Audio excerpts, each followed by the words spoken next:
ನಮಸ್ತೆ ಸ್ನೇಹಿತರೆ, ಇವತ್ತು ನಾವು ಕನ್ನಡ ಪ್ರಥಮ BA ಮತ್ತು BComನವರಿಗೆ ಇರುವಂತಹ ಕನ್ನಡ ಭಾಷಿಕದಲ್ಲಿ ಆಡಳಿತ ಕನ್ನಡದ ಪುನರಾವರ್ತನ ಅಭ್ಯಾಸವನ್ನು ಮಾಡುವ.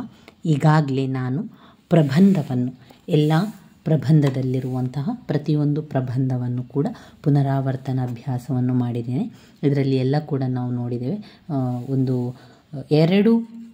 ಪ್ರಬಂಧವನ್ನು ಬಿಟ್ಟು ಉಳಿದೆಲ್ಲ ಪ್ರಬಂಧದ ಸಾರಾಂಶವನ್ನು ನಾನು ನಿಮಗೆ ತಿಳಿಸಿಕೊಟ್ಟಿದ್ದೇನೆ. ಹಾಗೆಯೇ ಅದರ ಎಲ್ಲ ಪುನರಾವರ್ತನ ಅಭ್ಯಾಸವನ್ನು ಕೂಡ ನಾವು ಈಗಾಗಲೇ ಮಾಡ್ತಾ ಹೋಗಿದ್ದೇವೆ.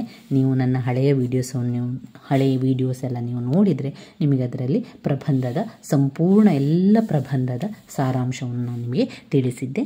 ಅದು ಮೈಸೂರು ರುಮಾಲಾಗಿರ್ಬೋದು, ದಿವಾನ ಖಾನೆ ಅಂದ ಚಂದ, ನಿದ್ರಾಭ್ಯಾಸ, ನಮ್ಮ ಮನೆಯ ದೀಪ, ನನ್ನ ಟೋಪಿ, ರುಚಿ, ಒಟ್ಟು 7 ಪ್ರಬಂಧವನ್ನು ನಾನು ನಿಮಗೆ ಎಲ್ಲ ಸಾರಾಂಶವನ್ನು ಕೂಡ ತಿಳಿಸಿಕೊಟ್ಟಿದ್ದೇನೆ. ಅದನ್ನೆಲ್ಲ ಕೂಡ ಯಾರಿಗೆಲ್ಲ ಅಗತ್ಯವಾಗಿದೆಯೋ, ಯಾರೆಲ್ಲ KSOUನಲ್ಲಿ ವಿದ್ಯಾಭ್ಯಾಸವನ್ನು ಮಾಡ್ತಾ ಇದ್ದೀರೋ ಅವರಿಗೆ ಯಾರಿಗೆಲ್ಲ ಅದರ ಅಗತ್ಯ ಇದೆಯೋ ಅದನ್ನು ನೀವು ಹಳೆಯ ವಿಡಿಯೋವನ್ನು ನೋಡಿಕೊಳ್ಳಿ. ಅದರಲ್ಲಿ ನಾನು ಸಂಪೂರ್ಣವಾಗಿ ಕೊಟ್ಟಿದ್ದೇನೆ. ಇವತ್ತು ನಾನು ನಿಮಗೆ ತಿಳಿಸ್ಕೊಡುವಂಥದ್ದು ಆಡಳಿತ ಕನ್ನಡ ಇದೆಯಲ್ಲ, ಆಡಳಿತ ಕನ್ನಡದ ಭಾಗದಿಂದ ನೋಡುವ. ನೋಡಿ, ಆಡಳಿತ ಕನ್ನಡದ ಪುನರಾವರ್ತನ ಅಭ್ಯಾಸವನ್ನು ಮಾಡ್ತಾ ಹೋಗುವ. ಯಾವುದನ್ನೆಲ್ಲ ಓದಬೇಕು ಈಗಾಗಲೇ ನಾನು ಹೇಳಿದ್ದೇನೆ. ಇವತ್ತು ಆರಂಭದಿಂದ ಹೇಳ್ತಾ ಇರುವಂಥದ್ದು ಮೊದಲನೇದಾಗಿ ಓದಲೇಬೇಕಾಗಿರುವಂಥದ್ದು ಅಂತ ನಾವು ನೋಡ್ತಾ ಹೋಗುವ. ಆಡಳಿತ ಭಾಷೆಯಾಗಿ ಕನ್ನಡ ಬೆಳೆದು ಬಂದ ದಾರಿಯನ್ನು ಓದಲೇಬೇಕು ಸ್ನೇಹಿತರೆ. ಹಲವು ಪ್ರಶ್ನೆ ಪತ್ರಿಕೆಯಲ್ಲಿ ಬಂದಿರುವಂತಹ ಒಂದು ಪ್ರಶ್ನೆ ಅಂದರೆ ಆಡಳಿತ ಭಾಷೆಯಾಗಿ ಕನ್ನಡ ಬೆಳೆದು ಬಂದ ದಾರಿ. ಪುಟ ಸಂಖ್ಯೆ 82 ಇದೆ ನೋಡಿ. ಪುಟ ಸಂಖ್ಯೆ 82ರಲ್ಲಿ ಆಡಳಿತ ಭಾಷೆಯಾಗಿ ಕನ್ನಡ ಬೆಳೆದು ಬಂದ ದಾರಿ ಇದೆ. 10 ಅಂಕಕ್ಕೆ ಬಂದಿರುವಂತಹ ಪ್ರಶ್ನೆ. ಅದನ್ನು ನೀವು ನೋಡಿದರೆ ಅದರಲ್ಲಿ ಯಾವುದೆಲ್ಲ ಇದೆ ಅಂದರೆ ಯಾವ ರೀತಿ ಅದು ಬೆಳೆದು ಬಂತು ಅಂದರೆ ನಮ್ಮ ಹಿಂದಿನ ಕಾಲದಲ್ಲಿ ಅಂದರೆ ಆವಾಗ ಇದ್ದದ್ದು ರಾಜಮನೆತನ. ಆ ರಾಜಮನೆತನ ಆಳ್ವಿಕೆಯಲ್ಲಿ ಕನ್ನಡ ಹೇಗಿತ್ತು, ರಾಜಮನೆತನದವರು ಯಾವುದಕ್ಕೋಸ್ಕರ ಕನ್ನಡವನ್ನು ಬಳಸ್ತಾ ಇದ್ರು ಎಂಬುದನ್ನೆಲ್ಲ ಕೂಡ ಇದರಲ್ಲಿ ನಾವು ಕಾಣ್ಬೋದು. ಎರಡನೆಯದು ನೋಡಿದರೆ ಬ್ರಿಟಿಷರ ಆಡಳಿತ ಕನ್ನಡದಲ್ಲಿ ಯಾವ ರೀತಿ ಇತ್ತು, ಬ್ರಿಟಿಷರು ಯಾವ ರೀತಿ ಅದನ್ನು ಉಪಯೋಗ ಮಾಡ್ತಾ ಇದ್ರು ಅಂದರೆ ಬ್ರಿಟಿಷರಿಗೂ ಕೂಡ ಬಂದ ತಕ್ಷಣ ಇಂಗ್ಲೀಷನ್ನು ಉಪಯೋಗ ಮಾಡೋದ್ರಿಂದ ಜನರಿಗೆ ಅದೆಲ್ಲ ಅರ್ಥ ಆಗ್ತಾ ಇರಲಿಲ್ಲ. ಆವಾಗ ಬ್ರಿಟಿಷರು ಅಂದುಕೊಂಡ್ರು ಇವರ ಜೊತೆಗೆ ಇಂಗ್ಲೀಷ್ನಲ್ಲಿ ವ್ಯವಹಾರ ಮಾಡಿದರೆ ಇದು ನಮಗೆ ಸರಿ ಬರುವುದಿಲ್ಲ, ನಮಗೆ ಲಾಭವನ್ನು ಪಡೀಲಿಕ್ಕೆ ಸಾಧ್ಯ ಇಲ್ಲ. ಆದ್ದರಿಂದ ಇವರು ಮಾತನಾಡುವಂತಹ ಕನ್ನಡ ಭಾಷೆಯನ್ನು ಉಪಯೋಗಿಸಿಕೊಂಡು ಮಾತನಾಡುವ ಅಂತ ಹೇಳಿ ಅವರು ಕನ್ನಡವನ್ನು ಪುನಃ ಆರಂಭಿಸಿರುವಂಥದ್ದು. ಇಲ್ಲ ಅಂತಾದರೆ ಈಗ ಏನಾಗ್ತಿತ್ತು ಅಂದರೆ ಪ್ರತಿಯೊಬ್ಬರು ಕೂಡ ಇಂಗ್ಲೀಷ್ನಲ್ಲೇ ವ್ಯವಹಾರ ಆಗಲಿ, ಇಂಗ್ಲೀಷ್ನಲ್ಲೇ ನಮ್ಮ ಭಾರತ ಸಂಪೂರ್ಣವಾಗಿ ಇಂಗ್ಲೀಷ್ಮಯವಾಗ್ತಾ ಇತ್ತು.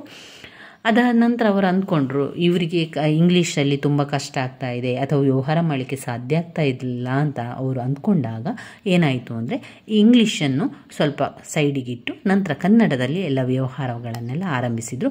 ಆದರೂ ಕೂಡ ಅವರು ಇಂಗ್ಲೀಷನ್ನು ಪಾಠಗಳಲ್ಲೆಲ್ಲ ಹಾಕ್ತಾ ಬಂದರು. ನಂತರ ಪ್ರಜಾಪ್ರಭುತ್ವ, ಪ್ರಜೆಗಳಿಗೋಸ್ಕರ ಆದಂತಹ ಸಮಾಜ ಅಂದರೆ ಸ್ವಾತಂತ್ರ್ಯ ಸಿಕ್ಕಿದ ನಂತರ ಕೂಡ ಈ ಕನ್ನಡವು ಮುಂದುವರಿತಾ ಹೋಯಿತು ಎನ್ನುವಂಥ ಪಾಯಿಂಟ್ಸ್ಗಳನ್ನು ಅಲ್ಲಿ ಕಾಣ್ಬೋದು. ಅದಷ್ಟು ನೋಡಿದರೆ ಕನ್ನಡ ಆಡಳಿತ ಕನ್ನಡ ಬೆಳೆದು ಬಂದ ದಾರಿ ಗೊತ್ತಾಗ್ತದೆ.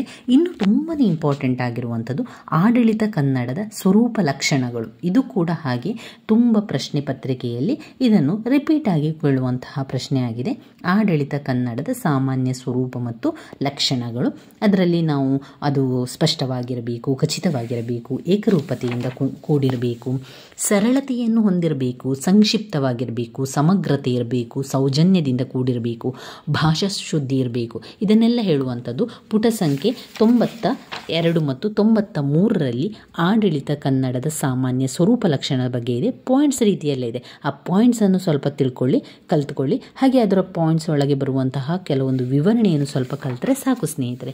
ಯಾವುದೇ ರೀತಿಯ ಚಿಂತೆ ಮಾಡುವಂತಹ ಅಗತ್ಯ ಇಲ್ಲ ಇದರಲ್ಲಿ. ಅಂದರೆ ನಾವು ಸ್ಪಷ್ಟವಾಗಿರಬೇಕು, ಭಾಷೆ ಶುದ್ಧಿ ಇರಬೇಕು, ಸರಳತೆ ಇರಬೇಕು, ಅದೆಲ್ಲ ಒಂದು ರೀತಿಯ ಒಂದು ಜನರಲ್ ಆಗಿ ನಾವು ಬರೆಯುವಂಥ ವಿಷಯ. ಆ ಪಾಯಿಂಟ್ಸನ್ನೇ ಬರಿತಾ ಹೋಗಬೇಕು. ಹಾಗೆ ಪಾಯಿಂಟ್ಸನ್ನು ವಿವರಿಸ್ತಾ ಹೋದರೆ ಆಯಿತು.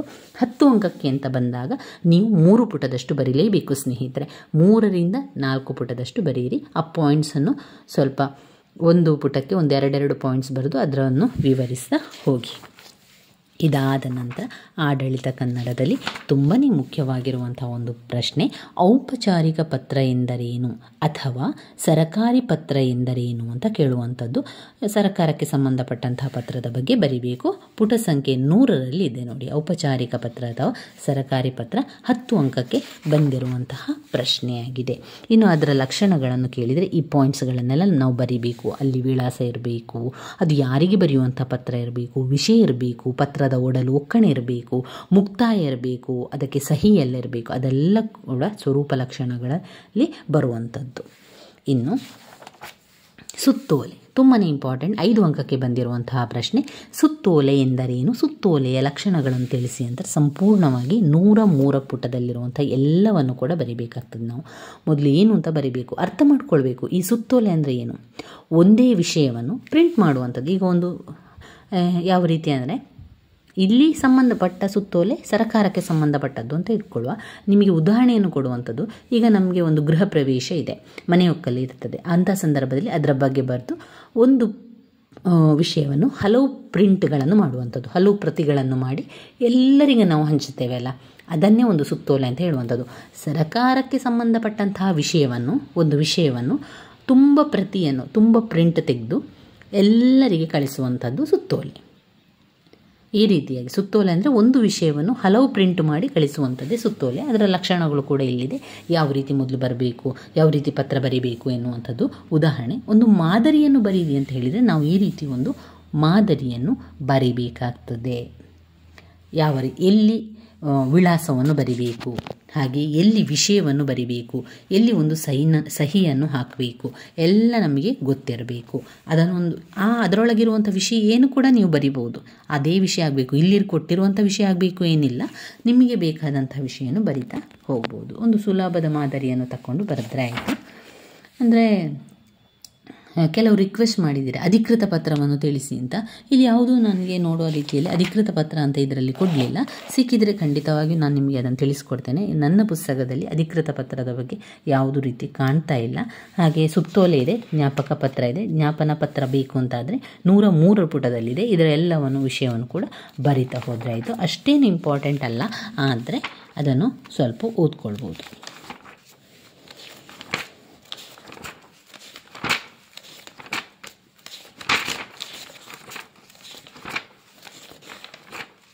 ನೋಡಿ, ಇನ್ನು ತುಂಬಾ ಇಂಪಾರ್ಟೆಂಟ್ ಆಗಿರುವಂಥದ್ದು ಅರ್ಜಿಯ ನಮೂನೆಯನ್ನು ತಿಳಿಸಿ ಅಥವಾ ಮಾದರಿ ಅರ್ಜಿಯನ್ನು ತಿಳಿಸಿ ಅಂತ ಕೇಳ್ತಾರೆ. ಅದರಲ್ಲಿ ಬರುವಂಥದ್ದು 2 ಮುಖ್ಯವಾದ ಒಂದು ಪಾಯಿಂಟ್ಸ್ ಅಂದರೆ ಪತ್ರ ರೂಪದ ಅರ್ಜಿ ಮತ್ತು ನಮೂನೆ ಅರ್ಜಿ ಅಂತ ಬರುವಂಥದ್ದು. ಇದರಲ್ಲಿರುವಂಥದ್ದೆಲ್ಲ ಇದರ ಪಾಯಿಂಟ್ಸ್ಗಳಾಗಿದೆ. ಮೊದಲಿಗೆ ಈ ಪಾಯಿಂಟ್ಸ್ನೆಲ್ಲ ಕಲ್ತ್ಕೊಳ್ಳಿ.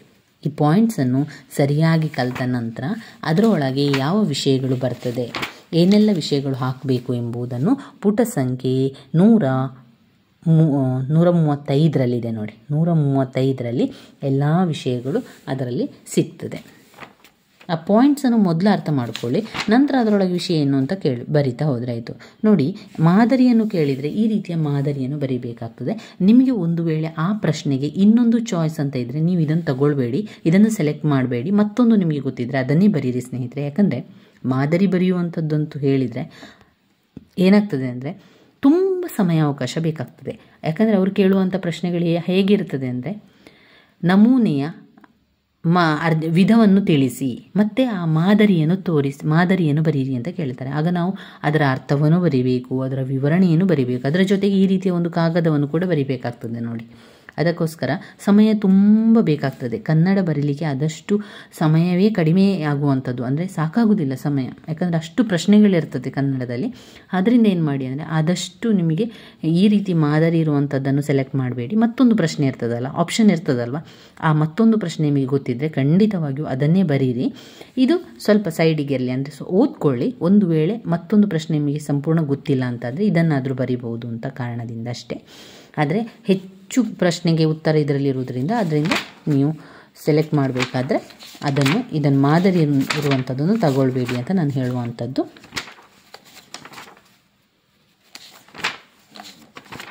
ಇನ್ನು ಬರುವಂಥದ್ದು ತುಂಬಾ ಇಂಪಾರ್ಟೆಂಟ್ ಆಗಿರುವಂಥದ್ದು ಲೇಖನ ಚಿಹ್ನೆ ಸ್ನೇಹಿತರೆ.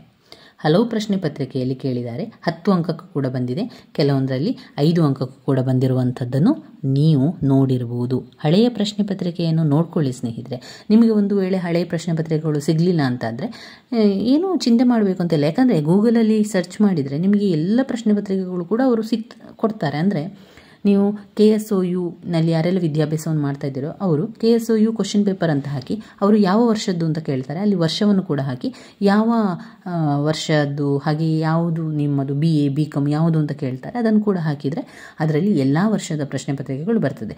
ನೀವು ಹೆಚ್ಚು ಅಂದರೆ 2 ರಿಂದ 3 ಪ್ರಶ್ನೆ ಪತ್ರಿಕೆಯನ್ನು ನೋಡಿದರೆ ಸಾಕು. ತುಂಬ ಹಳೆಯ ಪ್ರಶ್ನೆ ಪತ್ರಿಕೆಗೂ ಕೂಡ ನೋಡಬೇಡಿ. ಇವಾಗ ನೀವು 2025ರಲ್ಲಿದ್ದೀರಾ, 2024ರ ಪ್ರಶ್ನೆ ಪತ್ರಿಕೆ ಅಂತ ಹಾಕಿ 2023ರ ಪ್ರಶ್ನೆ ಪತ್ರಿಕೆ ಅಂತ ಹಾಕಿದರೆ ಸಾಕಾಗ್ತದೆ. ಅದೆರಡೂ ಇಲ್ಲಾಂದರೆ 2022 ಕೂಡ ನೋಡ್ಕೊಳ್ಳಿ.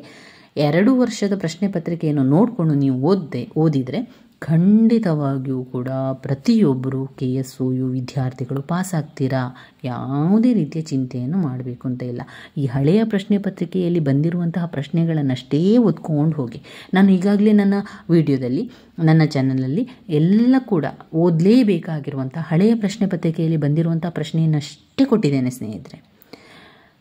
ಮುಖ್ಯವಾದ ಪ್ರಶ್ನೆ, ಓದಲೇಬೇಕಾಗಿರುವಂಥ ಮುಖ್ಯವಾದ ಪ್ರಶ್ನೆ ಅಂತ ಹಾಕಿ ಪ್ರತಿಯೊಂದು ವಿಷಯವನ್ನು ಕೂಡ ಹಾಕಿದ್ದೇನೆ.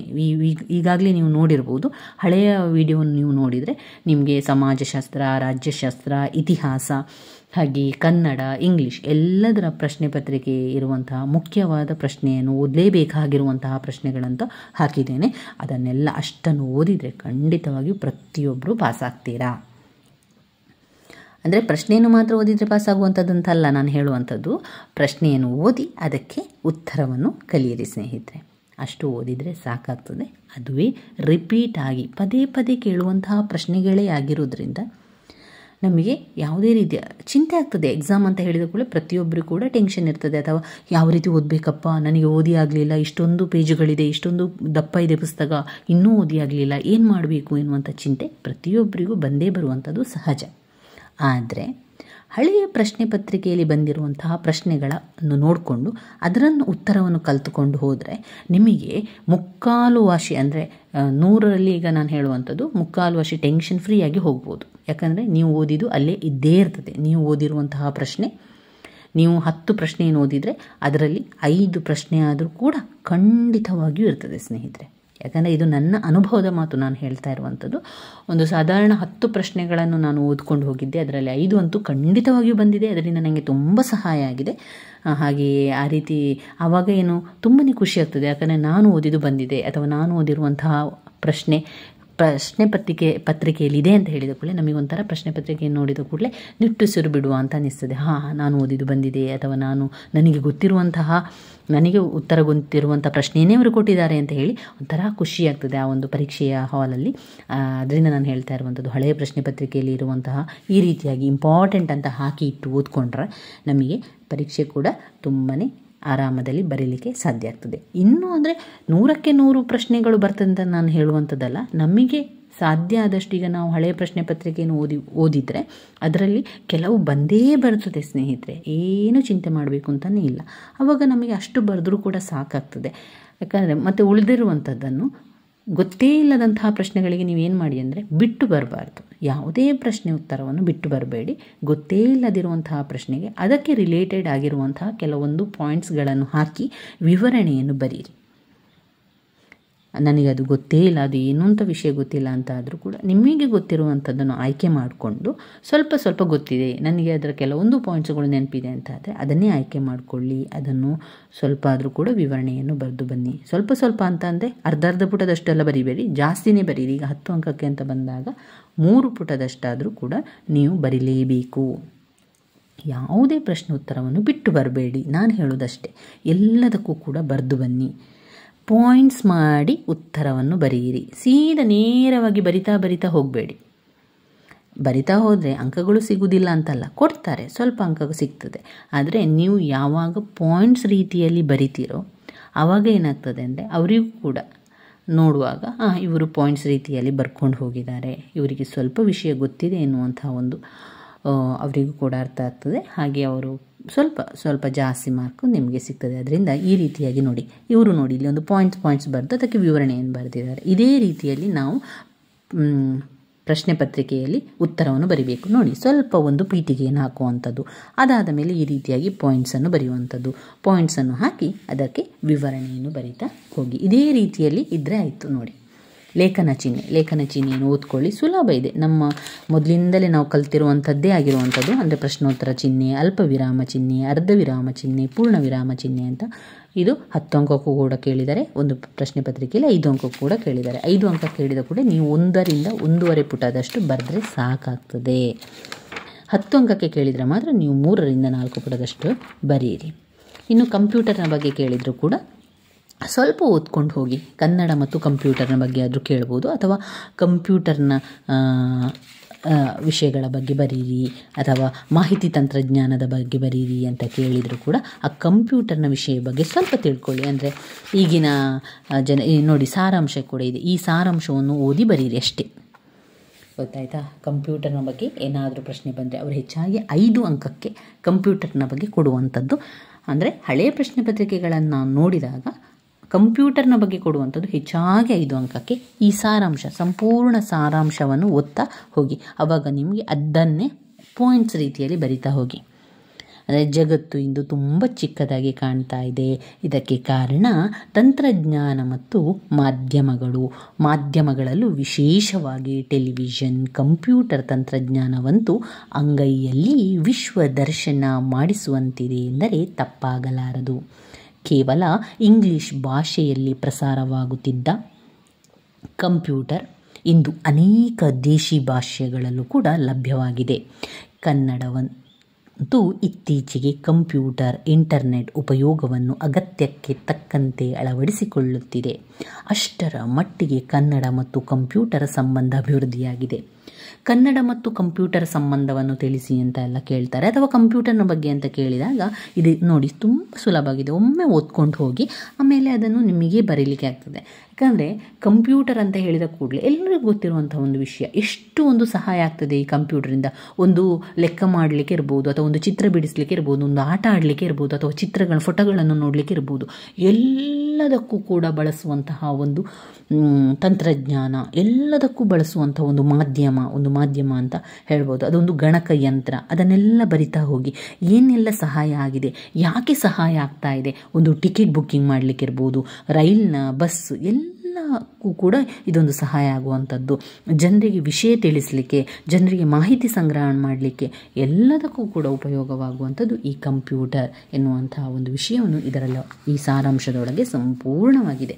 ಒಮ್ಮೆ ಓದ್ತಾ ಹೋಗಿ. ಅದಾದ ನಂತರ ಈ ಕಂಪ್ಯೂಟರ್ನ ಬಗ್ಗೆ ನಮಗೇ ಬರೀಲಿಕ್ಕೆ ಆಗ್ತದೆ, ನಮಗೆ ಬರಿತಾ ಹೋಗ್ಬೋದು. ಆದ್ದರಿಂದ ಅದರ ಬಗ್ಗೆ ಕೂಡ ಸ್ವಲ್ಪ ಮಾಹಿತಿ ನಿಮಗೆ ಗೊತ್ತಿರಲಿ.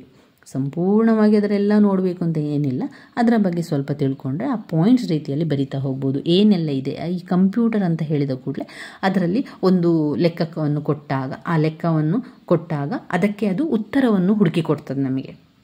ತಪ್ಪು ಮಾಹಿತಿ ಯಾವತ್ತೂ ಕೊಡುವುದಿಲ್ಲ ಅದು ಕಂಪ್ಯೂಟರ್, ಸರಿಯಾದ ಮಾಹಿತಿಯನ್ನೇ ನಮಗೆ ಕೊಡುವಂಥದ್ದು. ಅದನ್ನೆಲ್ಲ ನಾವು ಬರಿತಾ ಹೋದರೆ ಆಯಿತು. ಈ ರೀತಿಯಾಗಿ ಸಂಪೂರ್ಣವಾದ ಆಡಳಿತ ಕನ್ನಡವನ್ನು ಓದ್ತಾ ಹೋಗಿ. ತುಂಬಾ ಸುಲಭವಾಗಿದೆ. ಆರಾಮದಲ್ಲಿ ಅರ್ಥ ಮಾಡಿಕೊಂಡು ಓದ್ಕೊಳ್ಳಿ. ಯಾವುದೇ ವಿಷಯ ಆಗಿರ್ಬೋದು, ಒಮ್ಮೆ ಓದಿದ್ರೂ ಸಾಕು. ಆದರೆ ಓದಬೇಕಾದ್ರೆ ಅದನ್ನು ಸರಿಯಾಗಿ ಅರ್ಥ ಮಾಡಿಕೊಂಡು ಅದರ ಒಳಗೆ ನಾವು ಇಳಿಬೇಕು. ಆ ವಿಷಯದ ಒಳಗೆ ನಾವು ಇಳಿದುಕೊಂಡು ನಮ್ಮಲ್ಲಿ ನಾವು ಆ ಉತ್ತರವನ್ನು ಹೇಳ್ಕೊಳ್ಬೇಕು. ಒಂದನ್ನು ಓದಬೇಕಾದ್ರೆ ಈಗ ನೋಡಿ, ಆಡಳಿತ ಭಾಷೆಯ ಸ್ವರೂಪ ಮತ್ತು ಲಕ್ಷಣವನ್ನು ಓದ್ತಾ ನಾವು ಅದರೊಳಗೆ ಇಳ್ಕೊಂಡು ನಾವು ಅದನ್ನು ನಮಗೆ ಹೇಳಬೇಕು. ಒಂದು ಆಡಳಿತ ಭಾಷೆಯಾಗಿ ಕನ್ನಡದ ಬಗ್ಗೆ ಕೇಳ್ತಾ ಇದ್ದಾರೆ. ಕನ್ನಡ ಯಾವ ರೀತಿ ಇರಬೇಕು? ಅದು ಸರಳವಾಗಿರಬೇಕು, ಜನರಿಗೆ ಅರ್ಥವಾಗುವ ರೀತಿಯಲ್ಲಿರಬೇಕು, ಸ್ಪಷ್ಟವಾಗಿರಬೇಕು. ಇದೆಲ್ಲ ಕೂಡ ಅದರ ಲಕ್ಷಣದೊಳಗೆ ಬರುವಂಥದ್ದು. ಒಂದು ವಿಷಯವನ್ನು ಓದಬೇಕಾದ್ರೆ ಅದರೊಳಗೆ ಮುಳುಗಬೇಕು ನಾವು. ಆವಾಗ ನಮಗೆ ಆ ವಿಷಯ ಅರ್ಥ ಆಗ್ತದೆ, ಹಾಗೆ ನೆನಪಲ್ಲಿ ಉಳಿತದೆ. ಸ್ನೇಹಿತರೆ, ಒಂದೇ ಒಂದು ಸಲ ಓದಿದರೂ ಕೂಡ ಅರ್ಥ ಮಾಡಿಕೊಂಡು ಓದ್ಕೊಳ್ಳಿ.